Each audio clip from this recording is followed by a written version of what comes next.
Bonjour à tous. Je veux tout d'abord remercier toutes les nouvelles personnes qui ont rejoint, suivi la page sur laquelle je vous retrouve aujourd'hui. Je voulais vous partager un petit truc et astuce, une prise de conscience que j'ai eue il y a quelques temps qui m'a permis d'avancer sur énormément de choses et de pouvoir m'épanouir, être plus sereine, être en paix avec moi et les autres. Cette notion, c'est la notion de responsabilité. Et oui, avoir conscience que l'on est responsable de tout ce qui nous arrive.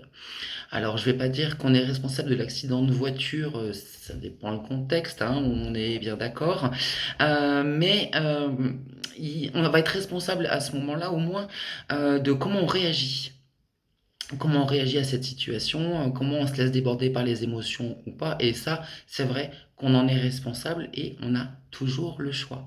La responsabilité aujourd'hui, je l'orienterai plus sur ce qui nous entoure, les gens qu'on rencontre qui nous font ressentir certaines choses. Alors ça peut être du manque de respect, ça peut être je ne sais quoi, de l'humiliation, ça peut être du rejet. Tiens, parlons des blessures, le rejet, de la trahison, ces choses-là. Le truc que j'ai compris, c'est que j'en suis responsable. J'en suis responsable. Alors au-delà du fait que ce soit une blessure que l'on aurait pu, qui aurait pu être générée pendant l'enfance, c'est autre chose aujourd'hui parce que j'avais travaillé dessus et c'est venu me rechatouiller un petit peu. Et je me suis dit, tiens, comment est-ce que je peux travailler ça puisque je suis responsable de tout. Et le truc primordial, ça a été de me dire comment je me l'inflige à moi-même. La question du jour. Comment est-ce que je me manque de respect? Comment est-ce que je me trahis? Comment est-ce que je m'humilie?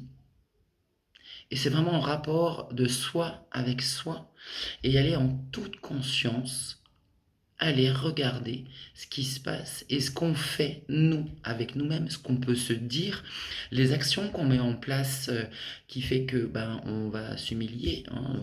Ça peut être tiens la sauce tomate sur la chemise en plein repas d'affaires, pourquoi pas. Toutes ces choses-là qui font que, au final, on génère ce qu'on va rencontrer. Et c'est le cadeau du jour, j'ai envie de dire.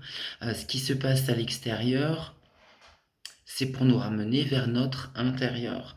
Donc si vous avez envie de voir un petit peu, d'observer, tiens, comment un tel me parle, comment un tel me traite, comment est-ce que je vis cette situation, ouais, le truc et astuce du jour, ça va être posez-vous la question, comment vous vous l'infligez à vous-même? Et ça marche pour tout. Les schémas répétitifs. J'ai rencontré des personnes qui disaient oui, j'attire toujours des cons dans ma vie, je cherche l'amour, mais j'attire toujours des cons. J'attire des personnes qui sont malveillantes, j'attire des personnes qui peuvent être aussi maltraitantes, c'est le plus délicat. Je l'ai rencontré et j'ai vu, moi, comment je me maltraitais. Alors, c'est pas une question de prendre un bâton et de se donner des coups, mais c'est de se remettre en place, de se remettre en question sur comment on se parle, comment on se traite. Est-ce que c'est avec respect? Est-ce que c'est avec douceur? Est-ce que c'est avec bienveillance? Voilà, c'était le petit mot du jour. J'espère que ça vous a plu. N'hésitez pas à me dire dans les commentaires s'il y a des sujets que vous voulez que j'aborde. Ce sera avec grand plaisir pour faire une petite vidéo comme ça, un petit truc et astuce. Si vous avez des questions, j'y répondrai avec grand plaisir. Merci à vous, belle journée et surtout, pardonnez-vous.